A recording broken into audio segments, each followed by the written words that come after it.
Okay, Rockfin, I see you have finally decided to join.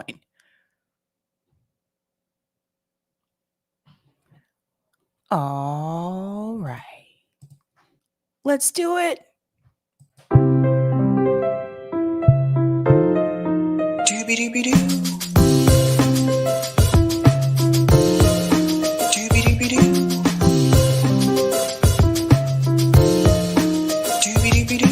I'm your host, Sabrina Salvati.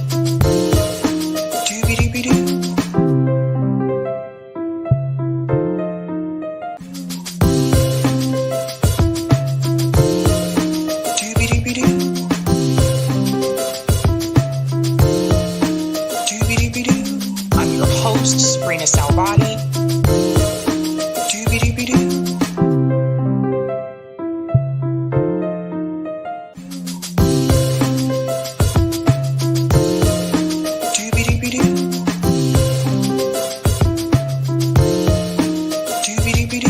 I'm your host, Sabrina Salvati.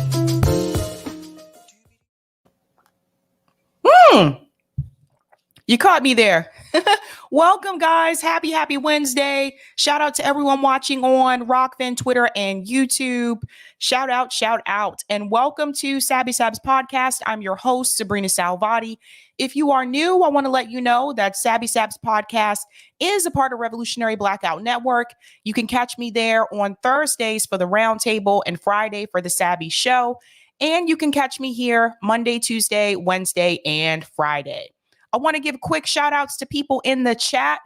What's going on, Peggy Maloof, who just became a Sabby member? Whoop, whoop. Whoop, whoop. All right. Greetings, Jason says, sad day when racists control the narrative. Ouch. Coming in with the sting. Greetings, Little Rock Elevator said, never put Pelosi and strong party in the same sentence. Oh, we'll get into that, Little Rock. Shout out to Miguel says, peace. Greetings, Aspen Fallen says, isn't it funny how Dems are constantly saying how they want the GOP to be stronger and they want to work with them? It's almost like they're secret Republicans. Oh. Shout out to Kim says, Sabby Sab, how are you, hun? I'm okay. I hit my head earlier today. I'm very clumsy, you guys. I just am. I walked right into, I had the kitchen cabinet door open and I looked down at my phone and I walked smack dab right into it, like right here. So yeah, that happened. I swear I fit every stereotype that people have about nerds. I fit every single one. I'm clumsy. I have a dorky laugh. I'm asthmatic. All of it. All of it. Shout out to Joe OWS says, Glenn Glenster. Greetings, Angela says, hello, good people. Ready for some Sabby wisdom. Shout out to John says, hello, Sabby and family. Greetings, Norman says, showtime. Shout out to Kenji says, happy Wednesday, Sabby. Happy Wednesday to you. Shout out to Georgia Freckles, who's a Sabby member, says, howdy, family. Miss Sabrina, good vibes. What's going on, Lawrence, who's also a Sabby member, says, doobie-doobie-doo, hump day. You guys remember that commercial? Shout out to Hit the Like button, says, hi. I think that's spam. I think that might be spam there, Eric. Shout out to Jenna Colby, who says, heart plant. Greetings, Hannah G says, Sabby. Shout out to, my whole screen just jumped where I lost my spot. I don't know where I was. Balls. I was about to say shout out to Notori. Okay, here we go. Shout out to Notori, says, hi, Sabby. Hello to you as well. What's going on, Ty G? Says, do I still have time to smoke a doobie-doobie-doo? That is up to you. Shout out to Baba Yoga Prepper. I made it on time. Hi, y'all. Yes, you did. You made it on time. Shout out to Myra's mama, says, hi, Sabby. Hi, everybody. Hello to you. Greetings, Mockery, says, hi, Sabby. What's going on, Corey, says, Sabby, what did you cook today? I did not cook today. Not today. I hit my head and that kind of ruined everything. But I did do the concussion test. So I've had one of those before. So far I'm feeling okay. Shout out to AG who gives a thumbs up. Greetings, Sebastiano. 3 volcanoes exploding. Shout out to Oz who sends a smiley face and love. Greetings, Eric T. Red, who's a Sabby member, says, hi there, lefty friends. Shout out to Delthea, who's also a Sabby member, says, hey, hey, hey. Greetings, vegan cat lover. Hi, Sabby, another day, another fake progressive exposed. Let's go. Shout out to Eric, says, red, blue, civil war, or populist uprising? Good question. Greetings, Mr. X says, hello, everyone. What's going on? Josie Fox says, hello, Sabby and everyone. Seattle is in the house. All right. Welcome, West Coasters. Shout out to Leo, says, phones are hazardous. I think it's just me, Leo. I think it's just me. Shout out to the Lemon 8787. Thank you so much for the super sticker. Love your picture, by the way. Greetings, Leroy, who's also a Sabby member, says, good day, everyone. Shout out to Johannes, says, hey, Sabby, hello. I assume you are either in Germany or maybe you are German. What is going on? Shout out to Sula Moon, says, Salgato. Greetings, greetings. And shout out to Bryce Smith, who says, sup, everyone. Hey, Sabs. All right, guys, quick shout out to everyone who is a Sabby patron. Thank you so much for your support. Really do appreciate it, guys. If you're interested and you want to become a patron, I have 5 categories: members, Sabbies, Sabsters, Sabinators, and the ultimate. All of their names are listed here. And I want to give a special shout out to new patrons: John Donagi, Jay Cassidy, Black Frood, and Crone of Anarchy. Thank you so much. And you can also see their names scrolling across the bottom of the screen. What are we talking about tonight, ladies and gentlemen? Let's go ahead and get into it. I'm going to share my thumbnail. I have a lot to discuss tonight. Tonight, I'm discussing Glenn Greenwald exposes Joe Biden. Woohoo! Let's see what Glenn has to say about Biden and the Biden administration altogether. Can't wait to get into that. We're also talking about Nancy Pelosi's strong party. And if you'll notice the little emblem there, that is not the Democrat logo. That is the Republican one. Can't wait to get into that story. And we're also going to discuss Chuck Todd realizes that John Fetterman may win. What is that about? Let's go ahead and get right into it. So this is a midterm year. There are multiple races that are happening. And one race I think we need to pay close attention to is the race in Pennsylvania. Now, this is a Senate race. Dr. Oz is running as a Republican. I'm not going to laugh, even though I want to. Yes, the Dr. Oz. He's running as a Republican. I don't know what that's all about. You also have Connor Lamb and John Fetterman, who are running on the Democrat side of things. Now, John Fetterman is a little bit different when you compare him to other Democrat candidates. That being said, he's still running through the Democratic Party, so he would not get my support per se. Plus, there's something else I want to show you about him as well. But people in Pennsylvania are speaking out, and it's more so it's starting to come from the workers about what workers want, and more importantly, what union workers want. So let's go ahead and get into that. Shout out to Case Study QB for this clip. Here's Chuck Todd sitting outside. I don't know why he's outside. Maybe he just wanted to get some sun.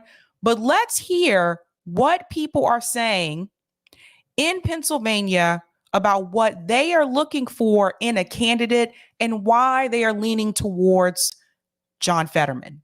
Here we go. Welcome back. Since taking office, President Biden has vowed to be the most pro-union president in American history. Just last week, he met with the leader of Amazon's labor union. And in Ohio, he called unions the single best workers in the world. Union. Yeah, this is all a ploy, by the way. Joe Biden said those things, but then at the same time, he gave Amazon more money. At the same time, when he met Chris Smalls and said he was for unions and all about unions, he was giving Amazon more money. So there's that. Chuck Todd isn't going to mention that part, though. Members, that is. Union workers have long been a key voting bloc for Biden and Democrats, but Republicans have made some major inroads with these voters as well, in some places really scrambling the political terrain in battlegrounds across the country. We saw it in eastern Iowa a few months ago. We see it right here in Luzerne County, Pennsylvania, and we see it where we find my colleague, NBC News Washington correspondent Yamiche Alcindor, who's in Beaver County, Pennsylvania, a place that was heavily a Democratic pro-union county. And Yamiche, it's still pro-union, but it's not so pro-democratic. That's certainly right, Chuck. And last night I was about an hour north of Pittsburgh, right on the border of Ohio, and listening to a town hall with the United Steelworkers, talking about sort of the things that are important to them, which is workers' rights and retirement, but also talking about the divisions among them, the differences. Listen to what Bernie Hall, one of the leaders in that union, had to say about those differences. Here we go. Well, I think union members are no different than anybody else, right? They don't live in a vacuum. So it's not just about, labor issues. They also are concerned about women's rights. They're also concerned about education. In some parts of the state, gun rights are a big issue. But at the end of the day, typically, what we find is working people vote their paycheck. What's going to pay my bills? What's going to keep a roof over my head? What's going to put my kids through school?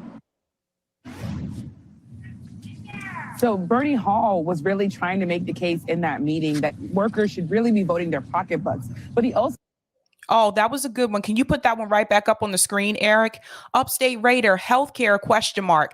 I noticed that too when I saw these two clips. There's two clips I'm going to show you here that healthcare wasn't mentioned. And then I had to remind myself, this is coming from union workers, which most likely they already have healthcare. So this is a common thing, a common scenario that tends to happen, that people are less likely to, I guess, really, I don't want to say care about, but fight for issues that do not affect them directly. That's pretty common. But yes, I wish they would have said healthcare as well. Also made the case that they cannot be not be thinking about the political atmosphere within with their voting. And he was talking about the Supreme Court case and the Poise decision to possibly overturn Roe v. Wade. He said if the Supreme Court can overturn a law from 1973, what about the 1935 Wagner Act that said that companies had to organize and had to sort of negotiate, rather, with the unions that were helping employees get better wages? So it was a real connection, a real interesting connection to hear him make that case. Yamiche, I'm curious, and look, if the answer is no, it's no. Did you see any evidence of any of the Senate candidates sort of making a play for any of those workers last night? Here we go. John Fetterman was very, very popular among that crowd. They were saying that he came, he talked to rank and file workers. It might be the shorts, it might be the fact that he feels more like them, but he apparently made a very, very good pitch to them, and they feel good about that. I will tell you, though, that one union leader said something to me that has stuck in my head ever since he said it. He said it's really going to come down to the 3 Gs among the rank and file, and that is God, guns, and gynecology, Chuck.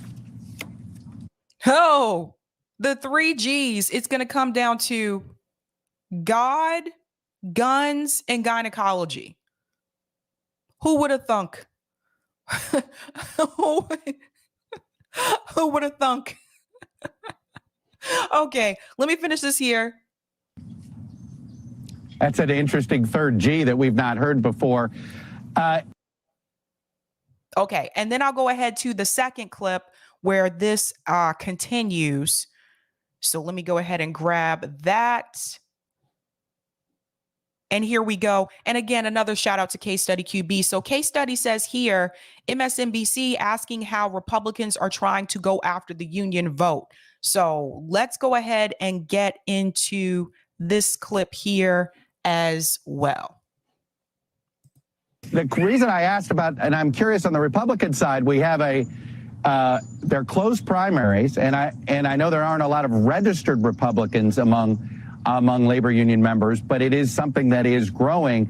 No evidence of any of the Republican candidates trying to win these votes?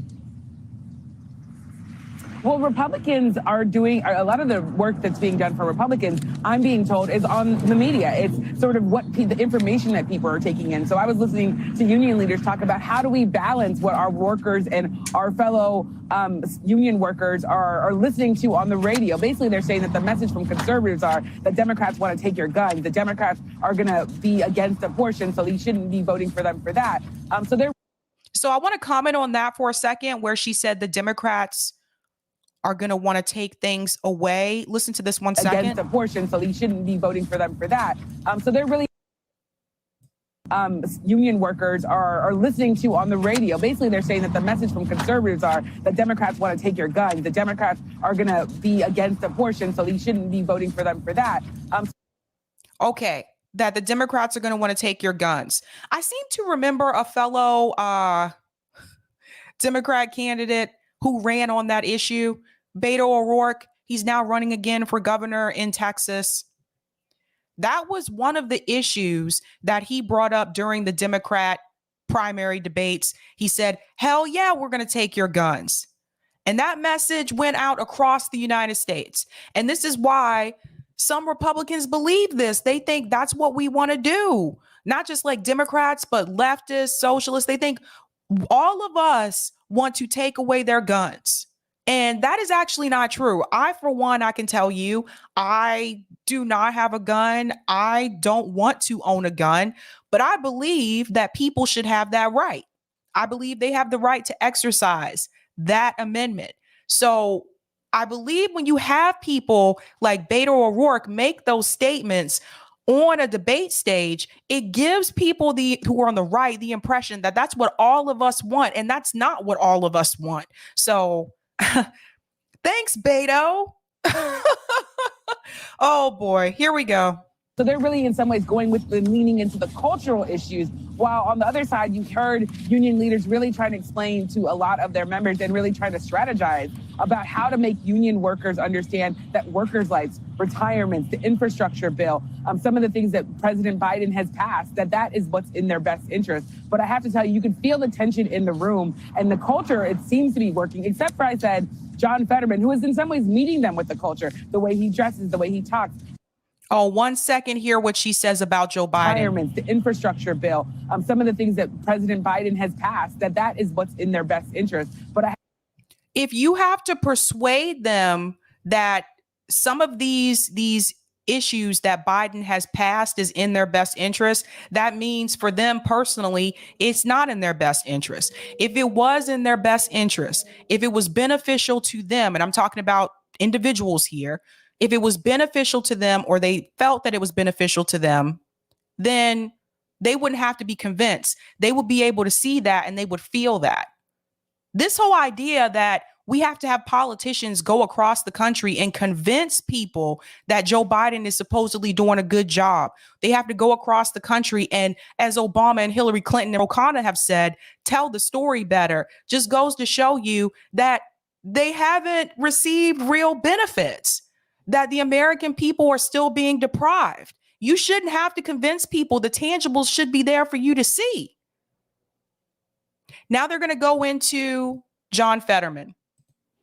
I have to tell you, you can feel the tension in the room, and the culture, it seems to be working, except for, I said, John Fetterman, who is in some ways meeting them with the culture, the way he dresses, the way he talks, really trying to give a message to working class Americans. I will also say that they were handing out these forms, which really had X's by all the Republicans and check marks by all the Democrats, trying in a subtle way to say that the Democrats have your back and the Republicans do not. Right. Okay. But I tell you. So John Fetterman, he is appealing more to working class people. Although I would argue, if you looked at his background, I'll get into that in just a second. If you look at his background, I don't know if I would put him there per se, but he's appealing more to people that belong to unions, to working class people in Pennsylvania. So not the same for Connor Lamb, who's also running. And so here's the thing. The Democratic Party doesn't want John Fetterman. Surprise. The Democratic Party wants Connor Lamb. What is that race looking like? Let's see. Let him finish for a second. Yeah, boy, the evidence just keeps piling up as to explain why so many national Democrats have turned away from Connor Lamb and have started focusing on John Fetterman here. I think they do see him as their best candidate to win this Senate seat. Okay, let's come out of here. And I do want to show you where that race stands right now. Again, I'm not pro John Fetterman or Connor Lamb, but between the two, he is the one that it seems like so far working class people want him. Now, there are things to say about John Fetterman. One of them I do want to go ahead and bring to your attention. I got to tell you the pros and the cons. And this is one of the cons about John Fetterman. John Fetterman says he'll lean in on U.S.-Israel relationship as senator. So listen to this. John Fetterman, the lieutenant governor of Pennsylvania and the Democratic frontrunner in next month's high-profile Senate primary, said he was eager to affirm his unwavering commitment to bolstering ties between the United States and Israel. Now, this was in an interview that he had with Jewish Insider on Thursday, emphasizing that he will lean in on such efforts if he is elected to the upper chamber this November. So if you are looking for John Fetterman to stand with Palestine, he's not moving in that direction. Sorry, but I got to put that out there. I'm not here just to tell you the pros. I got to tell you the cons as well. Now, let's go ahead and go into the results so far. Let me move my little thing here. In this race, it appears that John Fetterman has now made it past the 50% mark. That was not the case about a month or two ago. So here's what's happening in Pennsylvania. Fetterman has a wide lead among Democrats in Pennsylvania's Senate race, with Oz, McCormick in tight race for the GOP nomination. The Dr. Oz thing, I can't get it past it. I'm sorry. It's just hilarious to me. So here we go. With just over a week to go before Pennsylvania's marquee Senate primaries on May 17th, Democrats appear poised to nominate the state's Lieutenant Governor, John Fetterman, to be the party's nominee, while former television personality Dr. Oz and former hedge fund executive David McCormick are locked in a tight race on the Republican side. Here are the results. According to the most recent survey conducted by Franklin and Marshall College, Fetterman has a 53% to 14% lead over his closest challenger, Representative Connor Lamb. State Representative Malcolm Kenyatta came in third place with 4% support, while Jenkintown Councilman Alex Khalil registered with 1% of the vote. So this is where we're at right now, ladies and gentlemen. John Fetterman has 53% of the vote. As it looks right now, he is going to win this race if things stay the same, unless we hear some kind of scandal come out or something like that. Danny said 53 to 14. That's a wide margin. Yes, it is a really wide margin. I don't know if there's anyone in the chat that is from Pennsylvania, but that's pretty large. So I think that, people are really saying that, listen, we want someone who's actually going to fight for workers here. We don't want to put in another, Wall Street lawyer type, politician. We want someone who's going to support the workers. But who is John Fetterman? Actually, hold on. I do want to tell you the results between the GOP race as well. So let me tell you where that is at. Oh, let me give this update. In Franklin and Marshall poll released last month, Fetterman led Lamb 41% to 17%. So that's important to know. So he's increasing each month. Let's go into the GOP results. Among Republicans, the race is much more fractured. Now, this one just drives me crazy. Dr. Oz is sitting at 18% and McCormick at 16%, followed by conservative commentator Kathy Barnett at 12%, former U.S. ambassador to Denmark Carla Sands at 5%, and real estate developer Jeff Bartos at 2%. All I see are a bunch of wealthy people running for office, if you ask me. You got a real estate developer. You have an ambassador to Denmark. You have a commentator, Kathy here, conservative commentator. I'm sure she's well paid. And then you got Dr. Oz and McCormick. These are a lot of the times the people who are running for office, you guys. I don't think any of them represent the working class. But I did want to show you that because I did think it's important for you to see just how close that race is with Dr. Oz and McCormick. Now, there's something else I want to show you about John Fetterman, and this is on me, Eric. I forgot to put this link there because he's kind of referred to as a blue collar, like, tough guy. I want to show you something on his website. Here we go. Just going to share my screen here.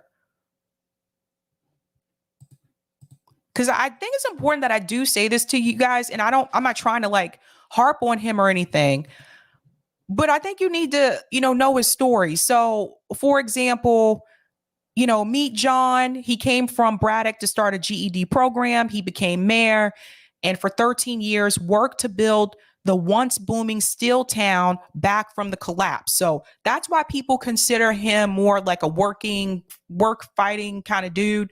That being said, there's a part here I wanted to mention right here. I'm going to make this larger so you can see it. I do have to say this because I do want you to know it's not like he just kind of came out of nowhere. He joined Big Brothers and Big Sisters, so he was a part of that program.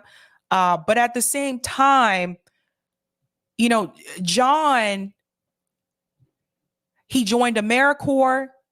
He served in Pittsburgh Historical Hill District, where he helped set up the first computer labs in the neighborhood and taught GED classes to young mothers. I almost said mothers, to young mothers and fathers. Here we go. He went on to earn a master's in public policy from Harvard University's Kennedy School of Government. So that being said, I know he has done things for working class people in his community, but he is still Harvard. He's another one of the Harvard alum that run for office. So I did want to point that out, you guys. And we all know, and I've mentioned this before, that Harvard, obviously, in reference to Israel and Palestine, did not support Palestine. And that is one of the reasons why they did not give tenure. Actually, the main reason why they did not grant tenure to Cornel West, because he supported Palestine instead of Israel. So you have to understand where Harvard's donors come from. A lot of them do support Israel. Once you see that, then you understand why they have some of the talking points and the positions that they've had. So again, this is not to harp on him, but I did think it's important for people to know that. I'm sorry. I do just want to point that out. So if he does end up winning, and he probably will beat Dr. Oz, if he ends up winning and he ends up voting in such a way that you find suspicious or suspect, I did want to point out, dude did go to Harvard. I'm sorry. I had to say that. I think it's important that you do know that. Going to go to some of the comments here. Miguel said, I knew they were going to use Chris Small's photo op for political purposes.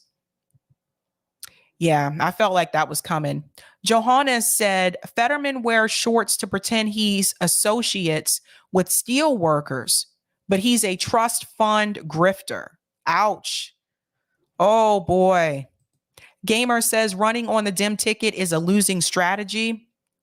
Joe OWS, your viewers would be godsmacked if they ever went to Open Secrets and found out exactly how many politicians in Washington have dual citizenship as well as homes in the country of Israel. Well said, Joe. Thank you for the super chat. I seem to be a verb. Appreciating your work and voice. Thank you so much. And thank you for this super chat, Charles K. I'm in PA and I voted for Fetterman via mail-in voting. I agree him running as a Dem is concerning.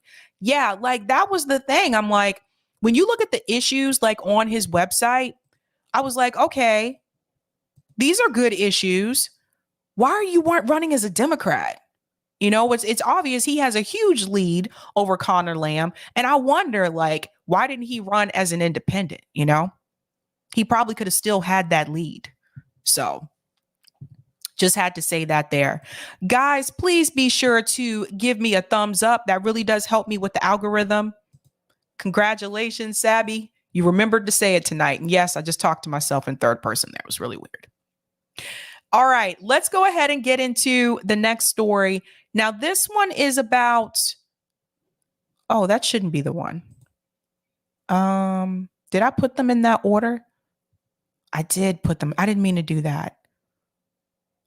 I'll skip over. Don't worry about it, Eric. I meant to go into the Glenn Greenwald one next. Okay, here we go. Yeah.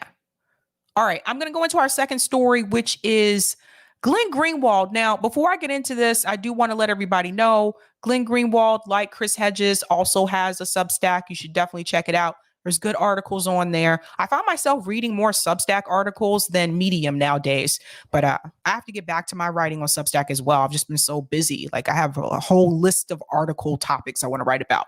But Glenn Greenwald wanted to call out something with Joe Biden and his administration, the funding and how he's funding people abroad, but not willing to fund Americans here in the United States. And this message is spot on. So the name of this article is Biden wanted $33 billion more for Ukraine. Congress quickly raised it to $40 billion. Who benefits?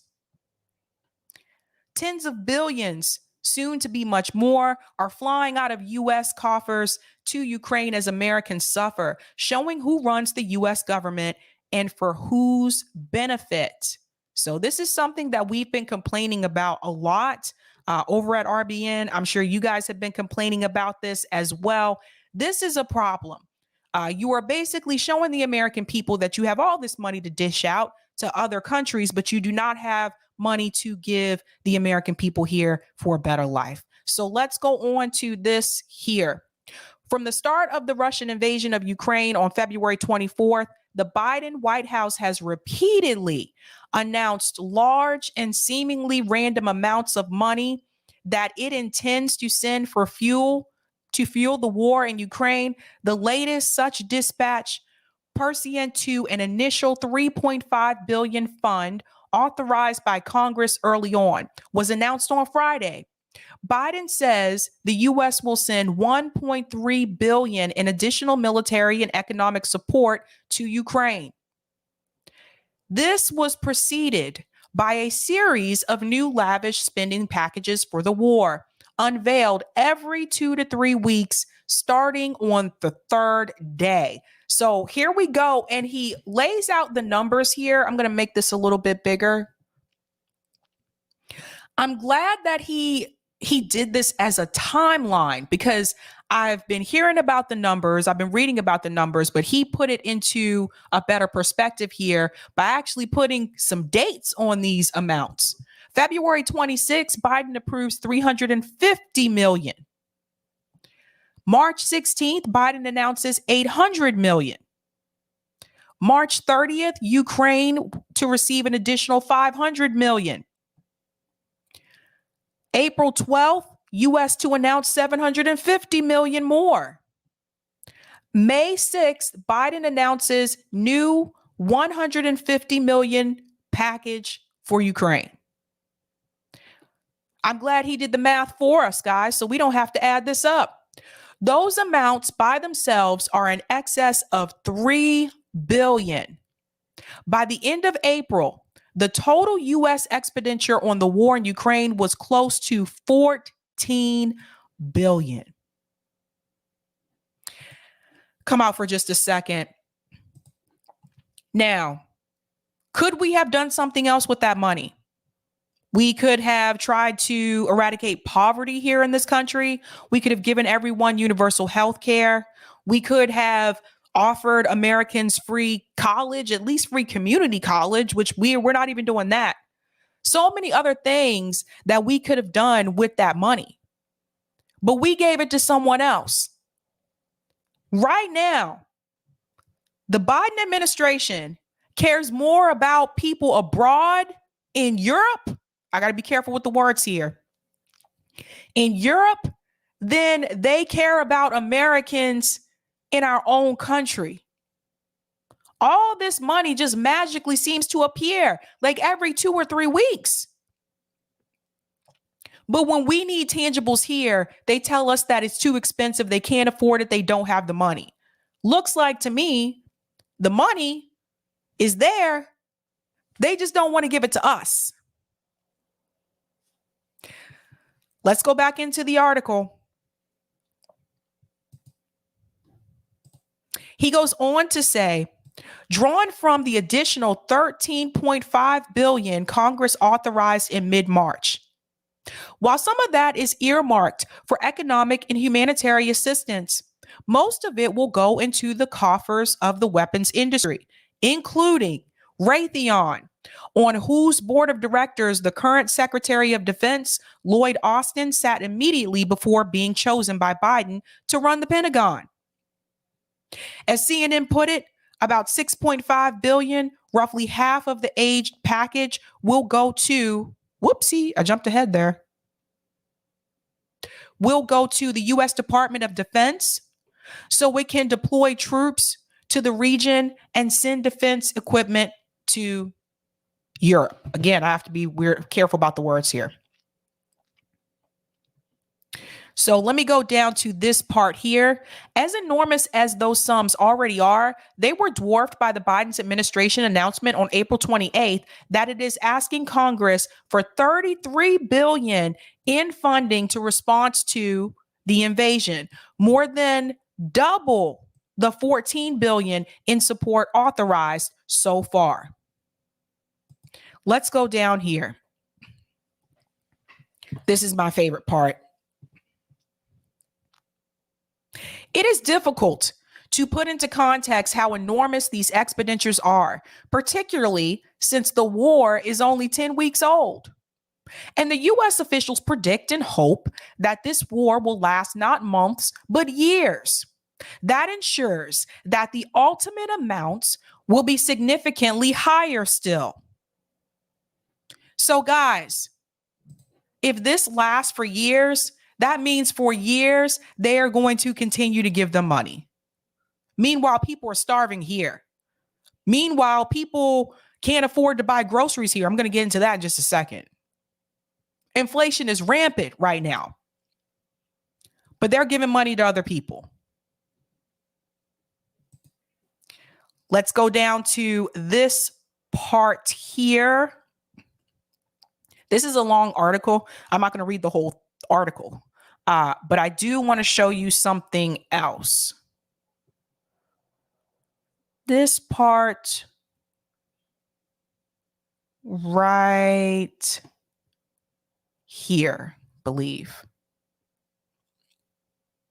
This omission, a failure. I don't know why this keeps moving like that. Okay.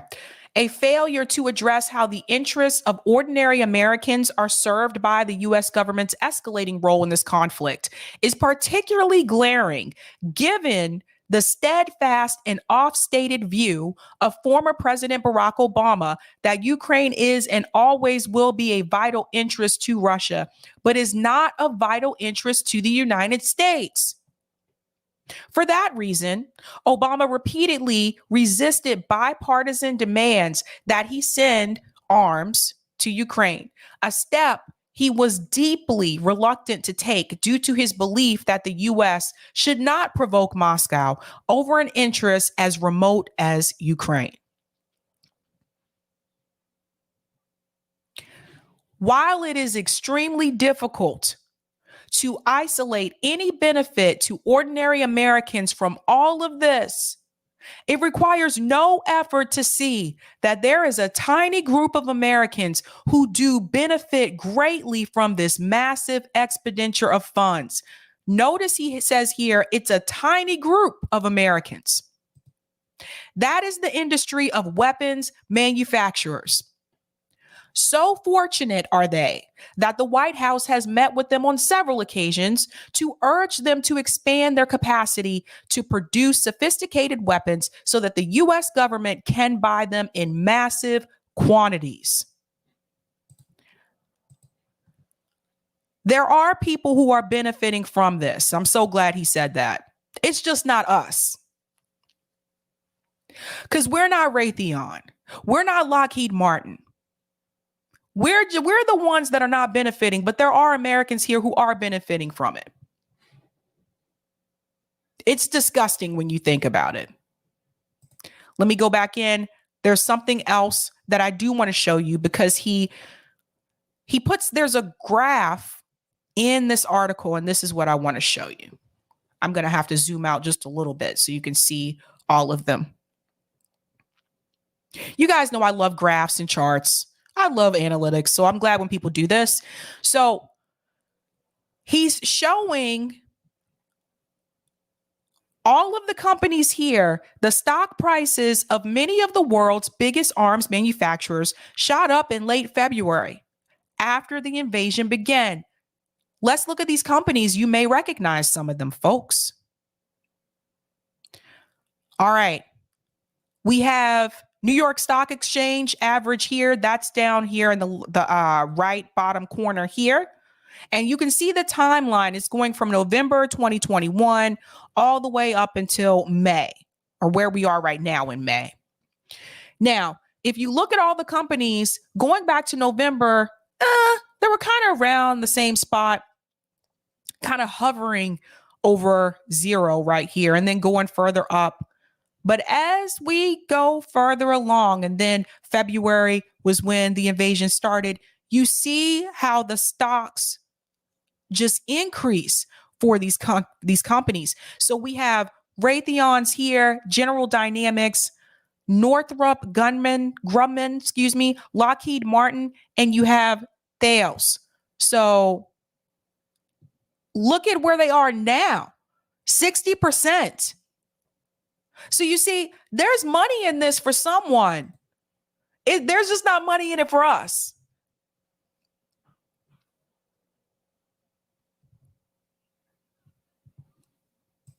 So glad he pointed that out. So glad he pointed that out. So let me go back in. There's one more portion here where he taps into inflation. And he says here, but how does any of this benefit the vast majority of Americans? Does that even matter? As of 2020, almost 30 million Americans are without any health insurance. Over the weekend, USA Today warned of the ongoing infant formula shortage. Now, this is happening right now. I'm going to get into that in a bit as well. In which 40% of popular baby formula brands were sold out at retailers across the U.S. during the week starting April 24th. It's still happening. So many Americans are unable to afford college for their children that close to a majority are delaying plans or eliminating them altogether. Meanwhile, monthly poverty remained elevated in February 2022, with a 14.4% poverty rate for the total U.S. population. Overall, 6 million more individuals were in poverty in February relative to December. I'm going to say this one more time because this debunks something that mainstream media has been saying. Overall, 6 million more individuals in poverty in February relative to December. This debunks the narrative that mainstream media is saying about homelessness and the poverty issue in this country. And I've seen multiple of them say it. There's more jobs. More people are back to work. Poverty has declined in America. No, it hasn't. And I didn't even have to read this article to see that. I see it in person. I saw it when Rome and I did Tour for the Poor in Boston. The homeless population has increased. They have shifted to other areas because the city will push them out and they'll just go relocate somewhere else in the city. But the population has increased. So I'm glad that he pointed that out. So the message that is coming across from people like Joe Biden, Jen Psaki during these press conferences, they are not being honest with you. They are telling you lies. And I'm glad that more people are pointing this out. So let's go back in. The latest data from the U.S. Census Bureau found that approximately 42.5 million Americans are living below the poverty line. Americans with diabetes often struggle to buy life-saving insulin, and on and on and on. Let's talk about the poverty line. Now, this differs depending on which state you live in. If you live in a state like mine, Massachusetts, is actually pretty easy to be below the poverty line or to be just above the poverty line. Because if you're making $35,000 a year here in the Boston area, that's the poverty line, because the cost of living is so expensive here. It's so much higher here, right? Now, if you're making $35,000 a year and you lived in, let's say, South Carolina, you might be all right. But making that here, you would be just right at the poverty line. You have teachers here who are right at the poverty line. College educated teachers that sit right there at the poverty line. And this proves a point that I've been saying before. Just because you have higher education, that doesn't necessarily mean you have higher income. Not nowadays. One more point that I want to point out in this article as well. Boopity boopity boop.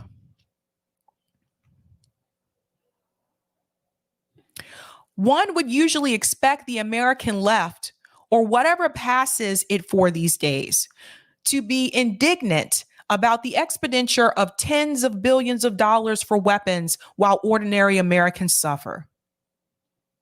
But the American left, such that it exists, is barely visible when it comes to debates over the war. While American liberals stand in virtual unity with the establishment wing of the Republican Party behind the Biden administration in support for the escalating U.S. role in this war.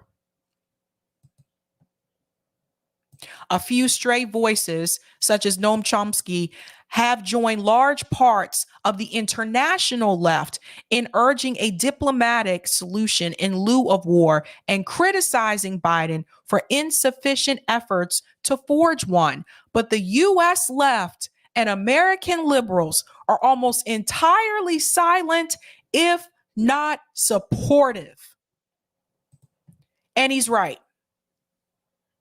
And I've seen it over and over again. The number of people who are cheering on war, it just brings back old memories. It reminds me of September 11 again. Do we even have a left in this country? I'm not talking about individual people. I mean, as a whole, a group, an organization. Do we really have that? Do we have a true left? I'm beginning to wonder. Because I've been seeing people who say they're leftists support and advocate for war. I'm not going to read the entire article, you guys. Definitely check this out. Eric, can you put the link to this in the chat? But again, guys, the name of this article, it's by Glenn Greenwald, and it's called Biden Wanted $33 billion More for Ukraine. Congress quickly raised it to $40 billion. Who benefits? Definitely check it out. I'm going to go to some of these comments, and then I have something else to show you in reference to the inflation issue and where the money is really going. So let me move that out of the way, and let's go to some of these comments. Rodrigo, Sabby, did you see the video of the Republican senator exposing how committee seats are purchased? I have not. You feel free to send that my way. I haven't seen that yet. Lauren says Joe got $33 billion for Ukraine, but I'm still missing the last $600 of my stimmy. I agree. Thank you for the super chat, John McKinney. Have you seen Kyle ranks animals he could beat in a fight? Even if you're not a fan of secular talk, it's a must watch and it's hilarious. LOL. No, I have not seen that. I haven't watched that show in a long time. Johnny, it's not for Ukraine. It's for U.S. weapons manufacturers. Yep. Septian, Glenn with the receipts. This is god awful. I agree. Golden Silence, Sabby, the pattern is the same. A ratchet effect in full effect. Turning only one way up and up. I hear you. And a kid, hi, Sabby. Please consider the Obama bank bailouts were originally $150 billion and they have turned out to be more like $1 trillion. That's right. That's right. Oh, did I get everybody? I did not. Let me go back. Janet said part of that money will boomerang back into re-election coffers. AJF, thank you so much for the super chat. I love that you, Sab, used the word universal. I'm really annoyed when leftists and progressive use the word free. Our decision is either pay out of pocket or pay collectively with our taxes. Universal, keep using that word, Sab. Well, thank you so much. I appreciate that. Shout out to Garble, who just became a Sabby member. Whoop, whoop. Welcome. Brothwaite says Raytheon and Lockheed Martin make the Javelin missile. The CEO says their production is tied up, making them for the next 12 months. That's scary. And that's concerning. Thank you for the super chat, Oz. Democrats must be burned to the ground in the next election cycle to send the message, we are mad as hell and we aren't going to take it anymore. GOP, beware. I agree.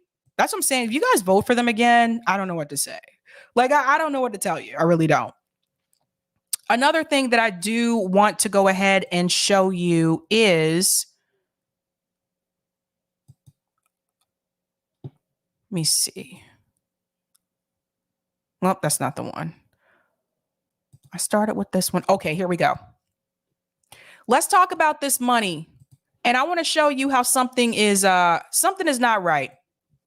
Now, this tweet is from Michael Tracy, and he went on to say, Marjorie Taylor Greene said last night, $40 billion for Ukraine, but there's no baby formula for American mothers and babies. Stop funding regime change and money laundering scams. Here's how Jamie Raskin responded on behalf of House Democrats, now 100% war-crazed party. Let's hear what he had to say. Let me move this over here, because I want to show you that this is all connected. What Glenn was just talking about how the money is being spent and who it's being given to, and the inflation issue that we have in this country right now, and the lack of support from the so-called left that we have in this country, the lack of voice that they have right now. Now, that was coming from Marjorie Taylor Greene. My question is, why isn't that message coming from the squad? Listen to this. This was his response. Here's a formula for the destruction of democracy, repeating Putin's propaganda and disinformation and appeasing imperialist assaults on sovereign nations. Here's a formula for the destruction of democracy, repeating Putin's propaganda and disinformation and appeasing imperialist assaults on sovereign nations. Sorry, guys, the volume's low. I think Eric's going to fix it. For the destruction of democracy, repeating Putin's propaganda and disinformation and appeasing imperialist assaults on sovereign nations. Here's a formula for the destruction of democracy on sovereign nations. So again, he said that Marjorie Taylor Greene said last night, $40 billion for Ukraine, but there's no baby formula for American mothers and babies. Stop funding regime change and money laundering scams. Here's how Jamie Raskin responded on behalf of House Democrats. Listen to this guy. Let me go back to the beginning. Twitter videos are weird sometimes. Like sometimes the volume's good, sometimes it's not. Here we go. Here's a formula for the destruction of democracy: repeating Putin's propaganda and disinformation and appeasing imperialist assaults on sovereign nations. Here's a formula for the... Okay, so that was his response to that. And the question that I have, and I want to put this in the background here because I do want you to see what he said, that it was Marjorie Taylor Greene who spoke out against the way that this money is being spent and we're not helping people here in the United States. Wasn't that what the squad was supposed to do? The squad was supposed to go in and be hostile and push back against these establishment talking points. They're letting people like Marjorie Taylor Greene be the fighter, and they're just sitting there going along with the Democrat establishment. That's what they were supposed to do. Are they speaking out against this? No, they're not. In fact, they voted for it.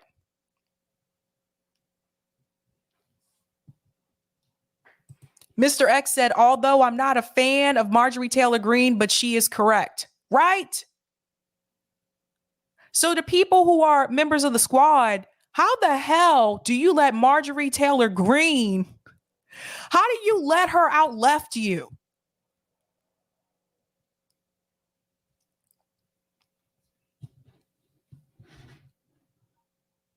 Let's talk about the formula issue.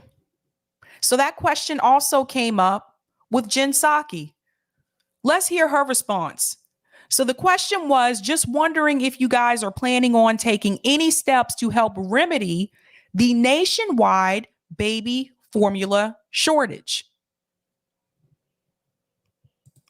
Let's hear what Jen Psaki had to say about this. There is growing concern about a persistent supply issue with infant baby formula. Yeah. There's about a 40% shortage right now. Major retailers having to limit how much people can buy, especially acute in places like Texas and Tennessee, Missouri, Iowa. This is partly an FDA issue, but it could be a Biden administration issue. Just wondering if you guys are planning on taking any steps to help remedy that. Well, let me first say, as you know, but the FDA issued a recall to ensure that they are meeting their obligation to protect the health of Americans, including babies, who, of course, were receiving or taking this formula, and ensure safe products are available. That's their job. Ensuring the availability of these products is also a priority for the FDA, and they're working around the clock to address any possible shortage. Okay, that is like hearing your voice on the answering machine, which I know that's a very outdated reference, but we've all been there. So what the FDA is doing, which while they are independent, they are part of the administration, is taking a number of steps to address. That includes working with major infant formula manufacturers to ensure they're increasing production, because part of this issue is, of course, making sure there's stock on the shelves, right? And working with the industry right now to optimize their supply lines, product sizes to increase capacity, and prioritizing product lines that are of greatest needs. Because obviously, as someone who my child has long been out of formula, fortunately, but it's close enough that I remember when you're trying to go to the store and get the specific kind of formula for your age child or whatever their needs are. So they are taking steps with that in mind. They're also exercising flexibility and expediting review of notifications of manufacturing changes that will help increase supply, particularly in the case of specialized formula. So that applies to that as well for medical needs. And they're also trying to streamline import entry review processes for already notified infant formula products coming from notified foreign facilities. So what they're trying to do in the shorthand of it is increase supply by working with a range of manufacturers and what their capacity is to ensure that the kinds of formula that was recalled is where they're able to help ensure it's on the shelves.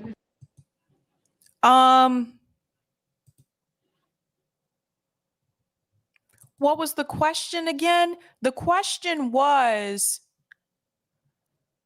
just wondering if you guys are planning on taking any steps to help remedy the nationwide baby formula shortage. Jen Psaki,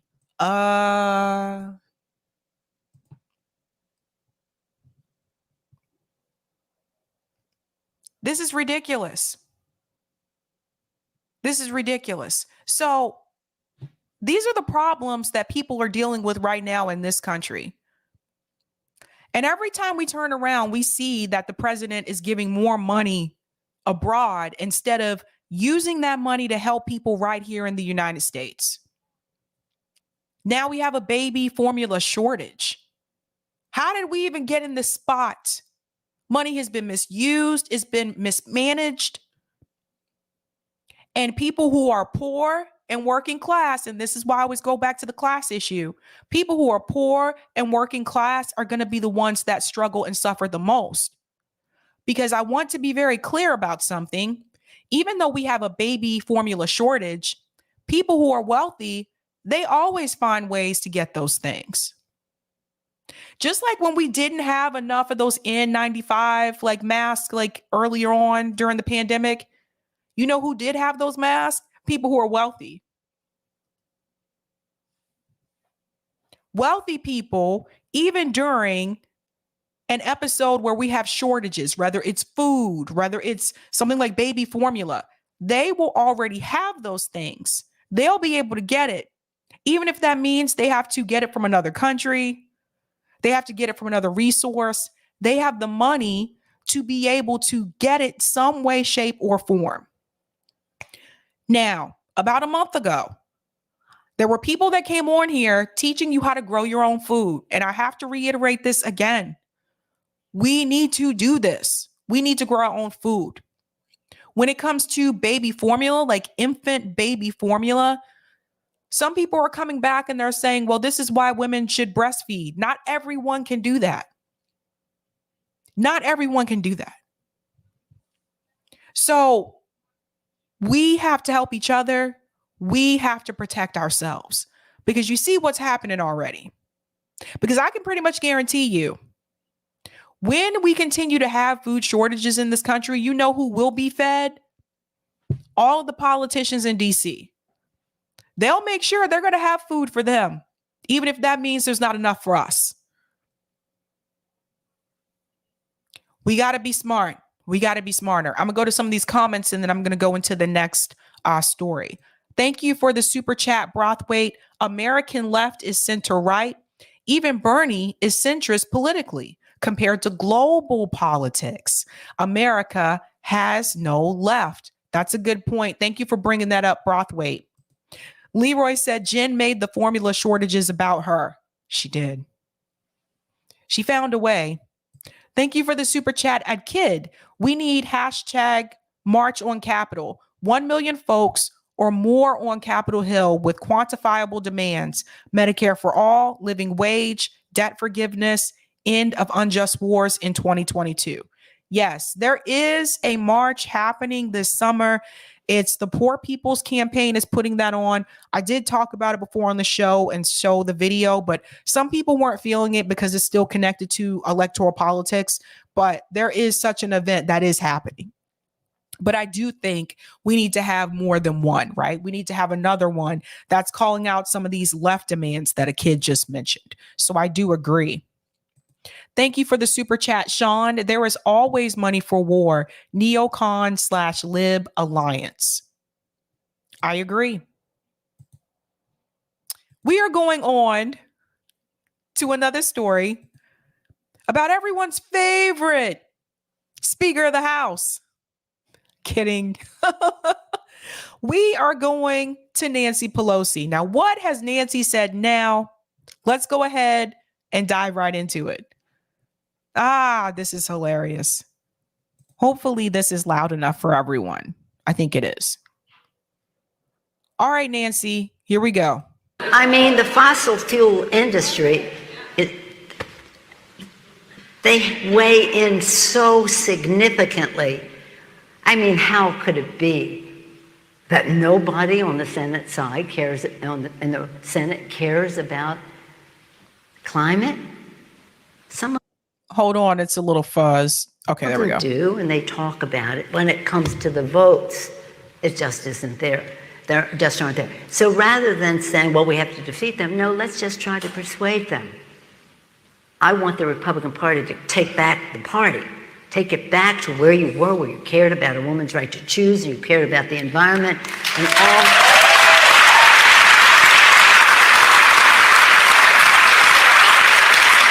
the great artists. Hey, here I am, Nancy Pelosi, saying this country needs a strong Republican Party, and we do. Not a cult, but a strong Republican Party. I mean, the fossil fuel industry,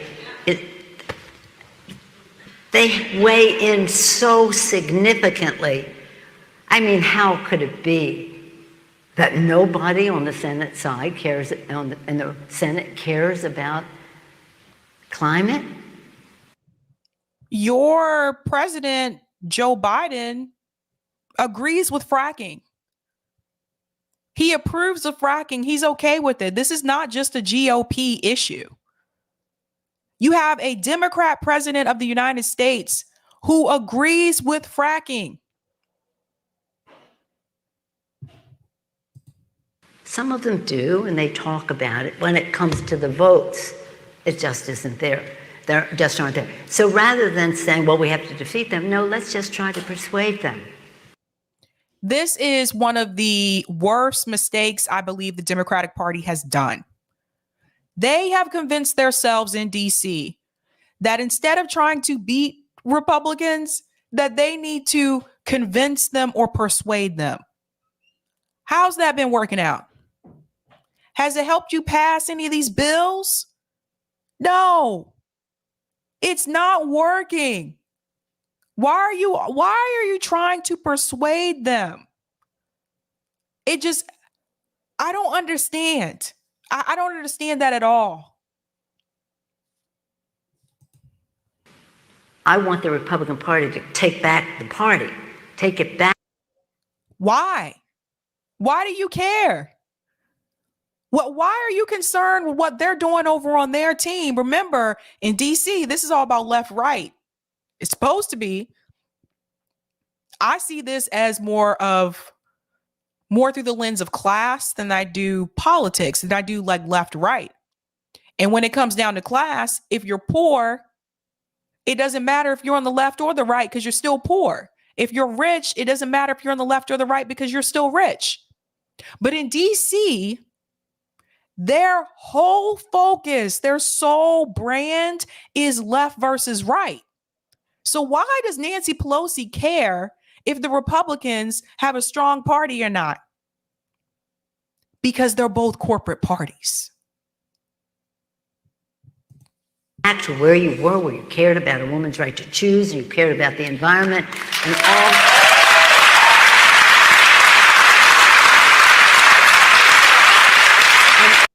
I don't remember the Republican Party caring about those things, but All the great artists.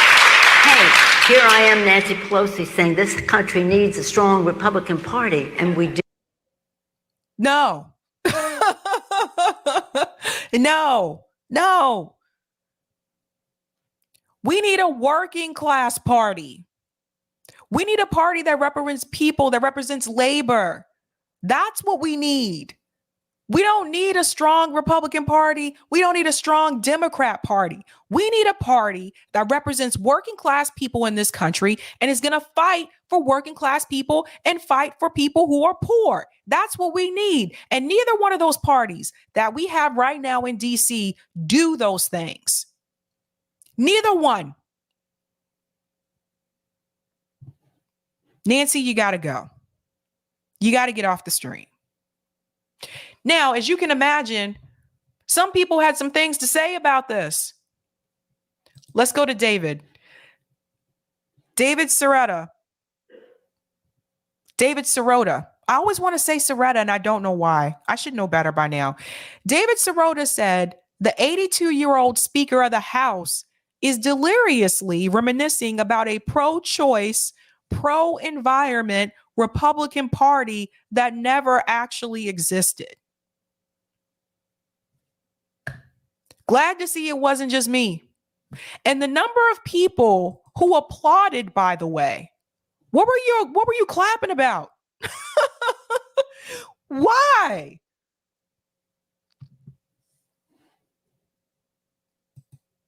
Jimmy Dore responded, No. What the country needs is a strong left-wing party. What we have is two corporate-controlled right-wing parties. Both are cults. Let's talk about the cult factor.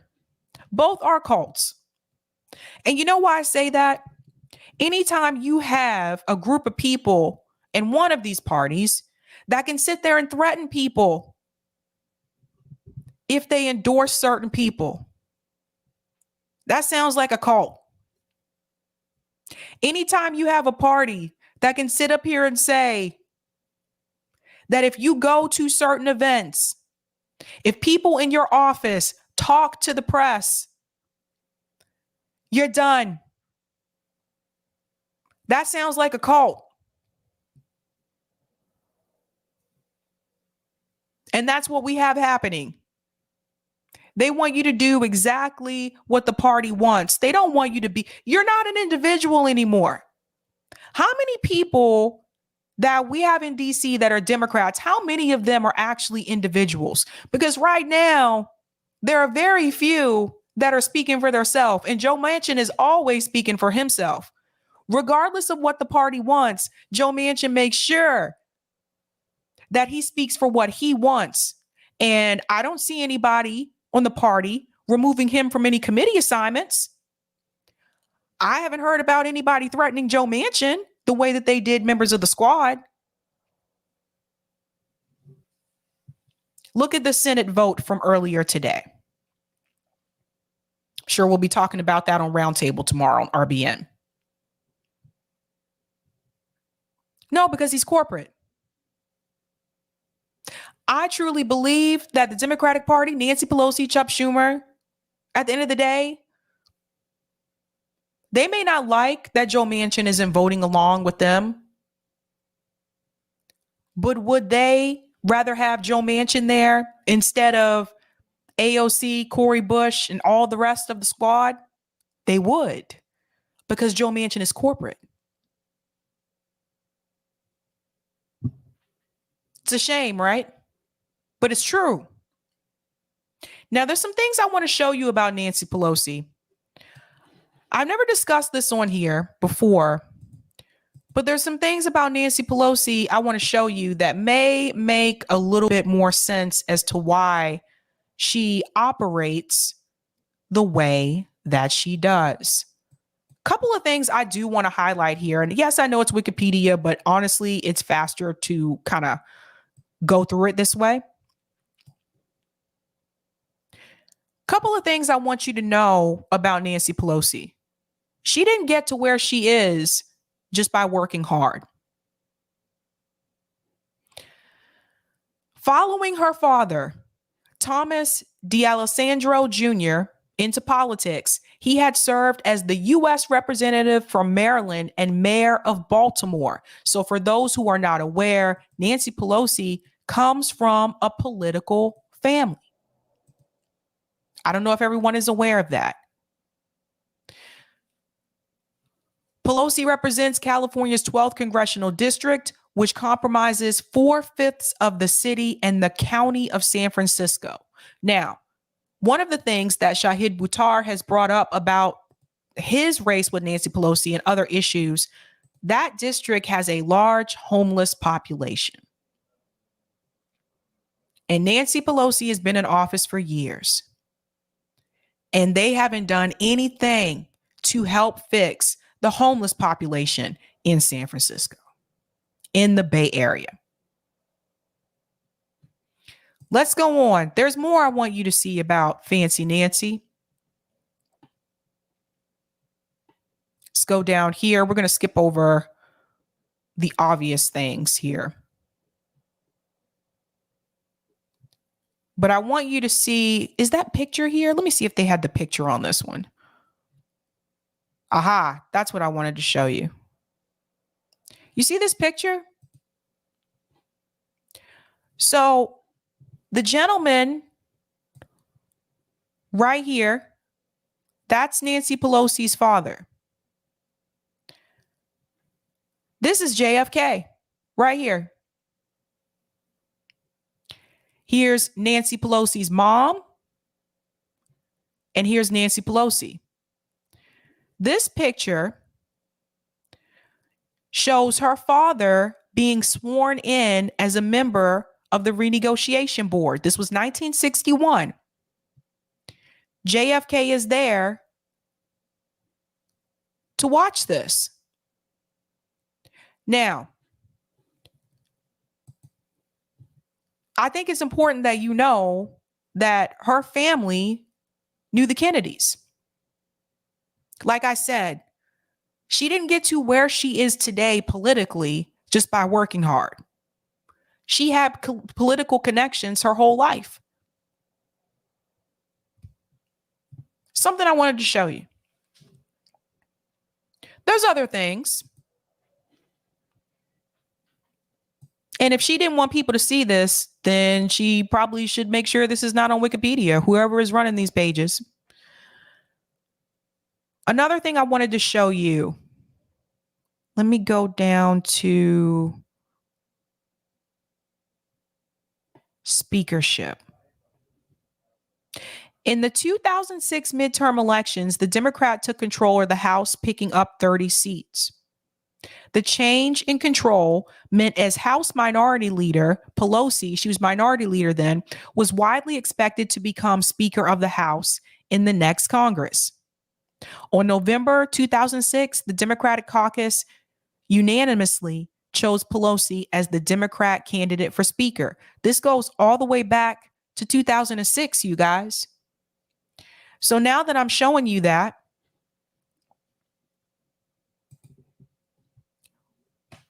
would it really have been that big of a deal for people to force the vote for Medicare for all by saying they weren't going to vote for Nancy Pelosi?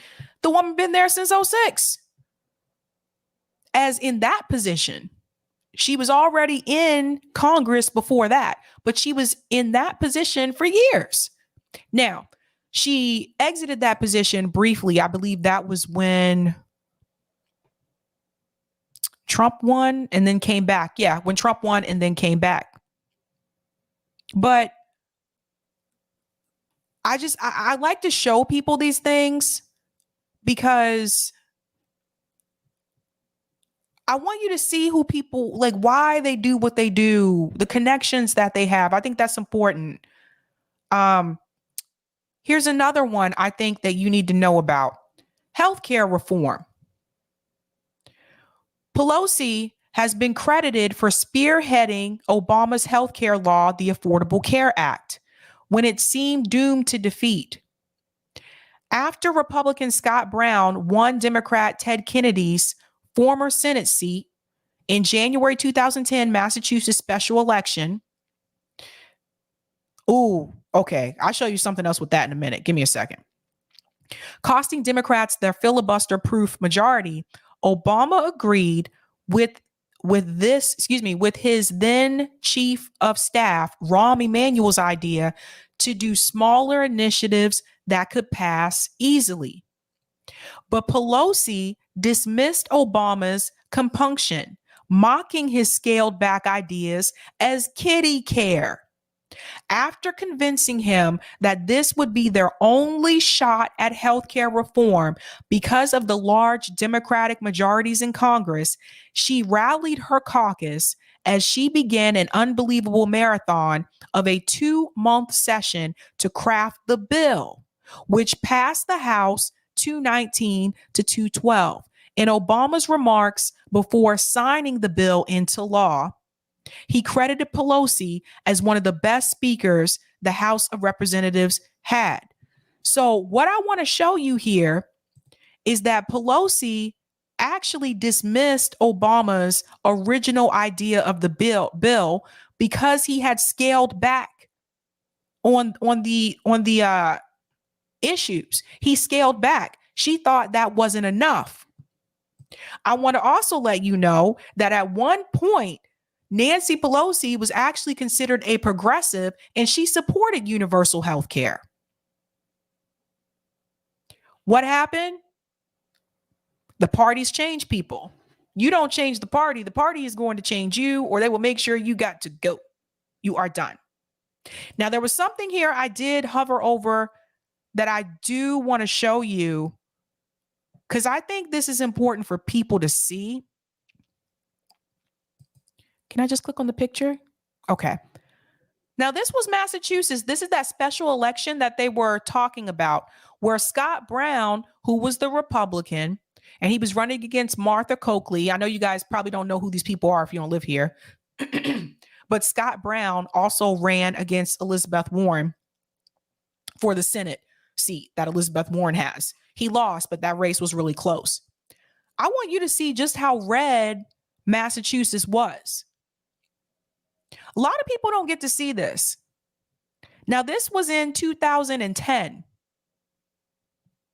Look at how red Massachusetts was at that point. Now, obviously, Boston is blue. It's always going to be blue. The western part of Massachusetts over here where you have the Berkshires, you have Springfield over here as well. Those are usually blue.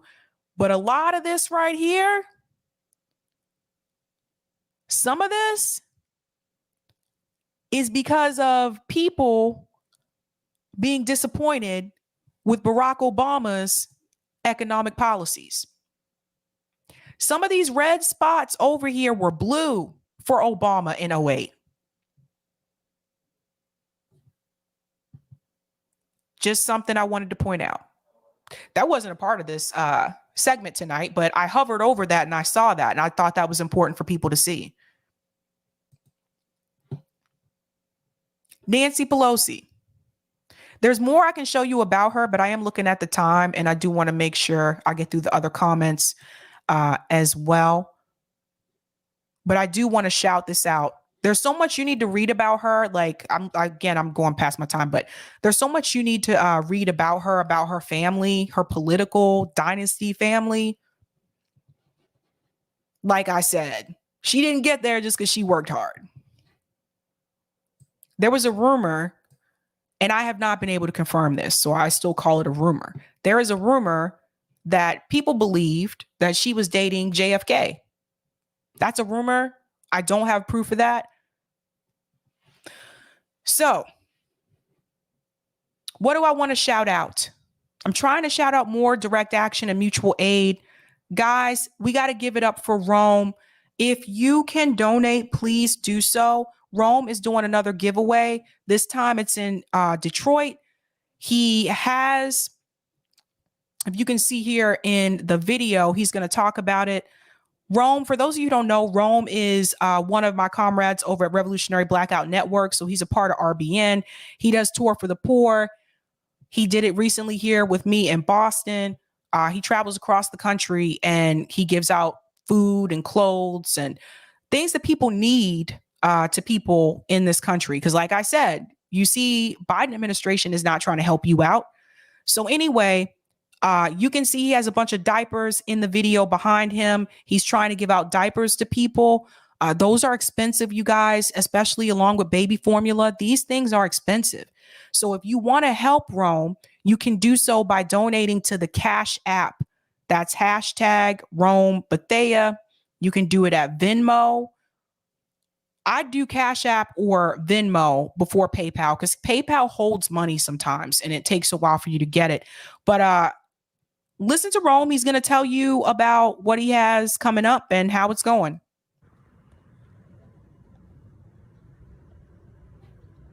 Yeah, motherfucker. As y'all may know, we got a giveaway going on in 2 more days, man. 2 more days. I'm so geeked for this. There's so much going on. We're going to have Right Brian TV there doing a document. We're going to have a couple of news organizations there filming, asking questions, etc., etc. I feel like it's going to be a good day. And this is the last call for Detroit. So if you did not get to donate and you would like to donate, this is your time. We have 2 more days, and I still need a couple more dollars in order to afford the U-Haul or a trailer in order to haul all this shit to the east side of Detroit. So if y'all can't help me out, please do so because time is ticking and we don't have much. If not, I'm gonna just move them in my little ass car and we'll just have to take a couple of trips. But we're gonna make it happen. You know, thank everybody who got us this far. You know what I'm saying? Who looked out for the people. And always look out for the people, because I remember last time I did this, you know, man, it was a lot of people that looked out. I want to thank y'all, you know, for being there for the people.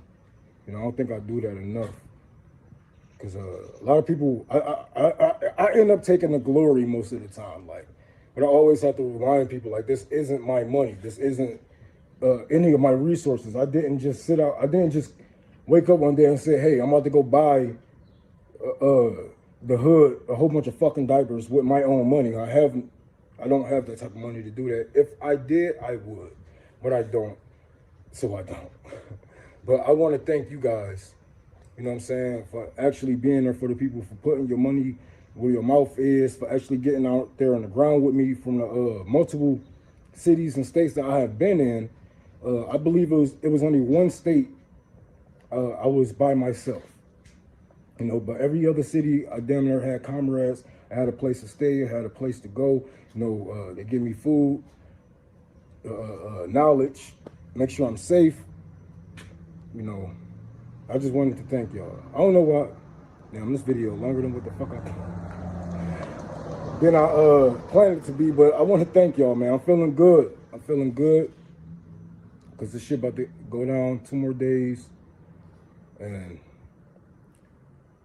I couldn't have did this without y'all, man. Like, I know that shit corny as hell, but it's real life. Like, I couldn't do this without y'all.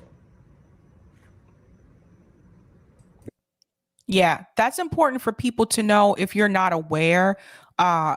It's not like we just have money to like do these things.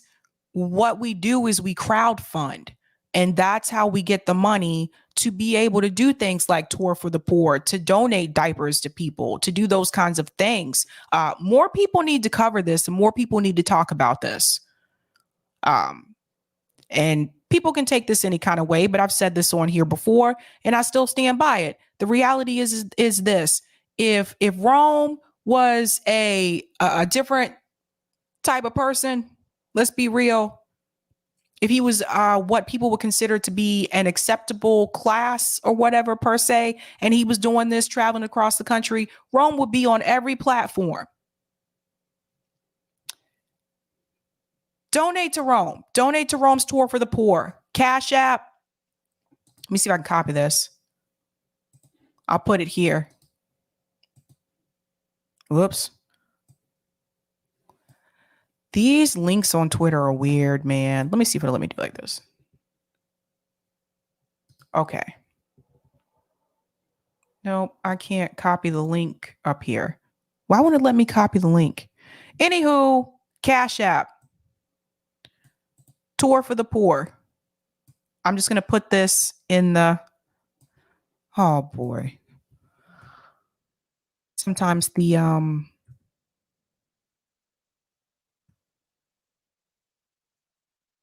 There you go. It's just faster for me to type it, because sometimes it won't let me copy the thing the way that I want to copy it. Okay. Donate to Rome's Tour for the Poor.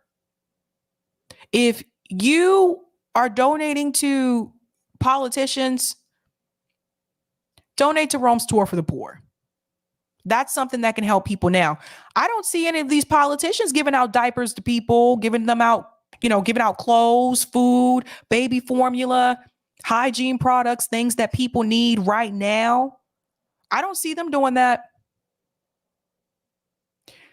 So that's what we're about. It's not just about doing these shows and doing podcasts. It's also about actually helping people. And I think that that's really important.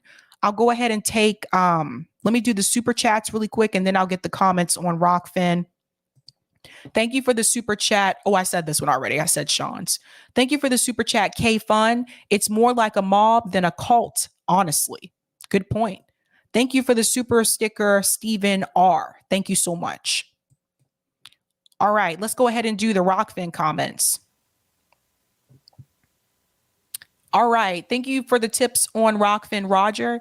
Union leadership also owns stock in private health insurance and makes money selling insurance to their members. So they are a hard sell on Medicare for all. Also, it is showing that this whole Roe v. Wade issue, although it is in the news now, will soon give way to inflation and income inequality and workers' rights. I think Dems are finding that out now. Also, MSBSC, Roe v. Wade is not law. Dems never codified it into law. Just found out that end medical debt bill that stops hospitals from placing liens on patients' homes or garnishing their wages because of medical debt passed out of both chambers by a veto-proof majority of the New York legislature and is waiting for governor's signature as a formality. But as of now, this species is law. Regarding the New York Health Act, I found out today that yesterday it passed out of the Assembly Codes Committee. I'm going to ask everyone to please call Assembly Speaker Carl Heastie's office at Bronx, New York, 718-654-6539, LOB 932, Albany, New York, 12248, 518-455-3791, and ask that he schedule a floor vote to pass Assembly Bill A6058, the New York Healthcare Act. Also call Senate Majority Leader Andrea Stewart Cousins' office at Albany numbers 518-455-2585, 518-455-2715, Yonkers number. Phone 914-423-4031. She even has an office in Manhattan, New York City office, 250 Broadway, room 1930, New York, New York. Phone 212-298-5585. And ask her to schedule a floor vote to pass the New York Healthcare Act, Senate Bill number S5474. There is already enough co-sponsors in both New York State Assembly and New York State Senate to pass it. We just need the leaders of both chambers to bring it to the floor for a vote. For my fellow New Yorkers, call tomorrow if you want to speak to someone, or today, leave a message. Let's get the ball rolling across. Okay, weapon manufacturers, we must nationalize to remove profit motive for going to war. Keep in mind, the industry plants themselves in all 435 districts. Providing $50 an hour jobs makes it hard to do. Federal job guarantee laying internet lines instead. Sounds like Nancy is thinking about GOP that existed 100 plus years ago when she was a teenager with Teddy Roosevelt, who ushered in the progressive era and environmentally friendly, worker friendly, and antitrust enforcement policies. Or maybe she was thinking of the Republican Party that existed when she was an infant when they abolished slavery. Nancy, if GOP went back to that, Dems would be done. Boycott Venmo for the same reason you boycott PayPal. Last year, they blocked donations to Palestinian Emergency Relief Fund. Do Cash App or Zelle if you can. Well said. Well said. Thanks so much for that. All right, guys. Someone just asked me a question. Sabby, what do you think about the People's Convoy besides pro-choice supporters? Are they the only political movement now? I don't know. I'd have to check and see what they're up to recently. I haven't looked into that recently. So I'll have to check and see that. Let's see. All right. Okay, guys, tomorrow's Thursday. I'm not live on Thursdays, so I'll just post clips. You can catch me live on Revolutionary Blackout Roundtable tomorrow. So that should be fun. Boop, boop. Also, guys, if you're not doing so, make sure you follow me on Callin. I don't know if everyone has downloaded the app, but this is really cool for you to do. We have fun discussions on there, and you get to actually, I get to actually talk to you and hear your voice. So that's really cool about it. You can subscribe to me to call in right there. I put the link in the chat. It's also in the description tab underneath every one of my videos. So follow me over there, you guys. I know I ask you to follow me on a lot of different platforms. It is what it is, but definitely check that out.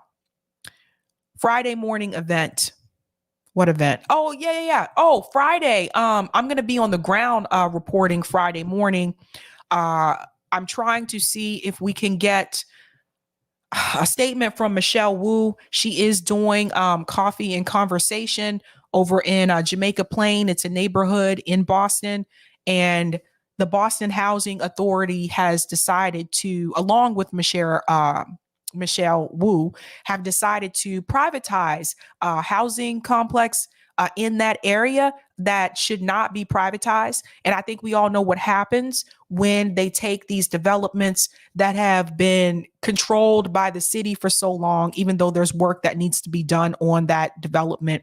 They take those developments and they privatize them, and then they fix them up and make them all fancy, and the people who live there are pushed out. It's just more gentrification. There's a lot of it happening in Boston, and not just in Boston, and other cities across the country. So I will be on the ground early Friday morning for that event. By the time you see that video, it will be later in the afternoon. So I'm going to record it, upload it, do it as a premiere.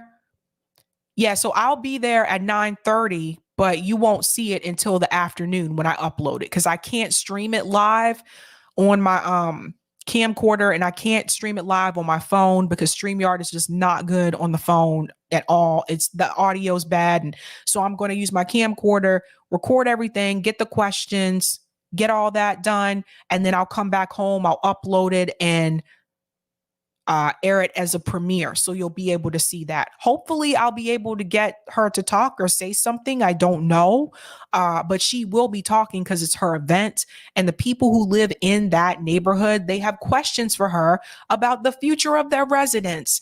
And more people need to be asking her about this, because I've seen too many people just be pushed out of the city because they can't afford it anymore. Because you have, whether it's Mayor Wu, whether it was Mayor Marty Walsh, whether it was Mayor Menino, you have these developers that come in and they buy up the residents, and then they want to fix it up and they want to rent it out to rich investors, and they make it unaffordable for the people who grew up in those neighborhoods. So if this continues, the cultural aspect of Boston and other cities like DC and San Francisco and all over the place, the cultural aspect is going to disappear. So I think that's something that we got to push back on, gentrification. We really got to push back on it. So should be an interesting time. I'll have to double check this again, but I think last I saw, her husband was a developer too. So, and she was supposed to be the progressive candidate, by the way. See what I'm saying? When you go through the Democratic Party, see? All right, guys. Well, it has been a fun night.